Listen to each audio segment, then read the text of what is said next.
There is $1 million hiding in your business, and I'm gonna show you exactly how to find it. I'm also gonna show you my 10-step process for doubling, if not quadrupling the profits out of any campaign or marketing channel. Plus, I'm also gonna show you exactly what my sales team do and how they use things like this and this to follow up with prospects that are ghosting us that ultimately end up converting and working with for years to come.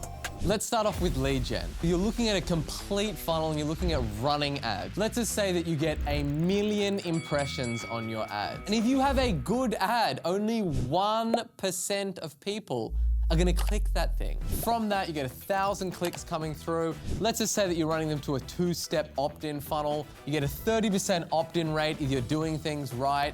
300 leads come in. 300 people raise their hand. I'm like, yo, I'm interested in what it is that you've got. You get 15% of those people to book in a call. 45 booked calls, but only 70% show up to those calls. So 31.5 people, that's how many people we get on the telephone. Out of that, we make offers to 50% of those people. We ask them to buy. 15.75 people here that we made offers to, and we closed 6.3 clients. At every step of the funnel, there's massive leakage. As marketers, we just get slapped across the face all day long with rejection because at every single step of the funnel, most of the people don't do what it is that we want them to do. And this is what 90% of people say. Well, the leads just aren't very qualified. I just need people that just show up to these calls and they've got more money, they've got no objections,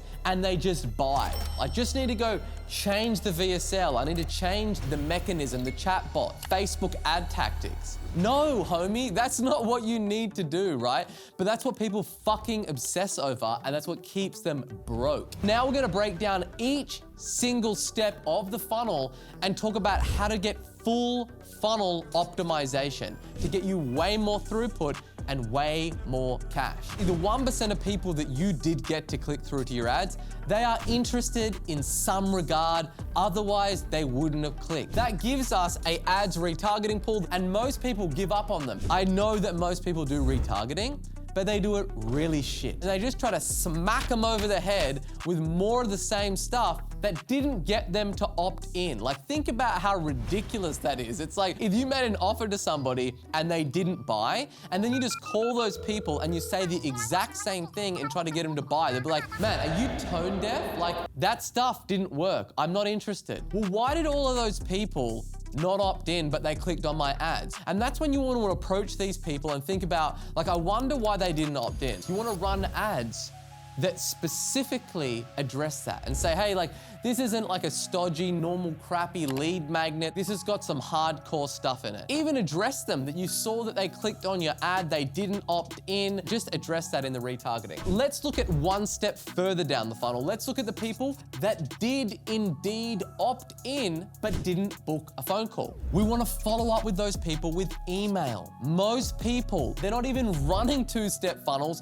They're smashing people directly to a landing page or a VSL naked and getting them to book in a phone call, and they don't even have these other means. The thing that you really want to be putting a disproportionate amount of your effort in is in following up, because the way that we get leverage in our funnel is by getting more output than our inputs. And this is exactly how you do it. Emails. We want to make sure that we've got lots of email flows that go out in there and they're addressing what those specific questions are. Make them good, make them entertaining, deliver value, and make an offer to them. 80% value, 20% pitch. There is nothing at all that is going to get you to book in more phone calls than by leading with your best foot forward and providing as much value to the marketplace as you possibly can in advance of ever making them an offer. So that's emails. The next thing is, most people, they don't ask for a phone number. Yes, having the phone number is going to decrease the opt-in rate, but it's marginal. It's a 1%er. It's not going to move the needle crazy, but what is going to move the needle crazy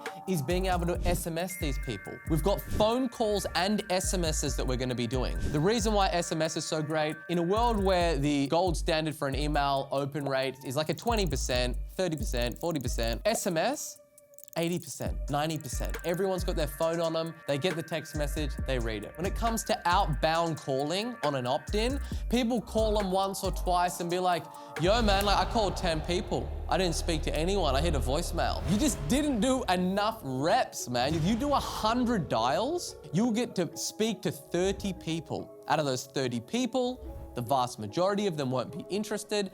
You'll have 10 good conversations. And then from those 10 good conversations, you should be setting around 5 to 6 appointments. You wanna call each inbound lead at least 12 times. 12 is the minimum. Don't do what all of these slimy salespeople do and don't leave a voicemail. You would only not leave a voicemail if you are some slime ball that has something that's not gonna benefit somebody and you're scared if you leave a voicemail, they're not gonna call you up. How about just having your game on and knowing how to leave a voicemail? The other one, PB. No, that ain't peanut butter, homeboy. That is pipe bombs. We've all had it. You're speaking to the hottest lead. They're like, yo, I really love this. This is a problem that I've got. Blah, blah, blah, blah, blah. Give me a couple of days to think about it. I need to speak to my partner. Then radio silence. These people ghost you, right? This is how you get around the ghost. A pipe bomb is a Loom video that you make when a prospect begins to ghost you. That is something that they can consume that is less threatening, that should have value in it, and you also get a notification when they watch those videos. When a lead goes unresponsive, that doesn't mean that they don't want to buy with you, right? Because the fortune is made in the follow-up. This is the stuff that unlocks all this hidden profits and revenue in your business. Twitter, Instagram, DMs, emails, I don't care. We attack by land, sea, and air. Any avenue that you can go, you wanna go. The thing that you don't wanna do is send a text message on day one, then send an email in the afternoon, and then do a Loom video in the evening. That's stalker behavior. There is a cadence to the follow-up. You wanna hit all avenues all at once. So if you leave them a voicemail, then you send them an email saying, I left you a voicemail. And then maybe day two, then you send them a pipe bomb. Now, you might be wondering what this is. This is the part in the video that I'm gonna show you exactly what me and my team do. This is where the rubber chickens come in. We made offers to 15 of these fine folk, but we only got 6.3. What most people do is they call them and they're like, yo, I'm just calling to follow up on the proposal that I sent you. Have you seen enough to make a decision? That is some weak ass follow-up, right? It makes me want to strangle this chicken here and that shit. You want to be creative. This is where we send them things like rubber chickens and say, you have to be a crazy chicken not to get back to me and hear what I've got for you. Then we send them outrageous packs like this that demand their attention. Yes, XXX adults only. How the hell can you not open this shit up? Then we've also got postcards. So that's exactly what this is. This is a handwritten note. Cost $1 to send, nothing. I can really count on one hand the amount of salespeople that do all this crazy shit that we do, right? Send them out postcards and all of that jazz. Most people just aren't willing to do this stuff.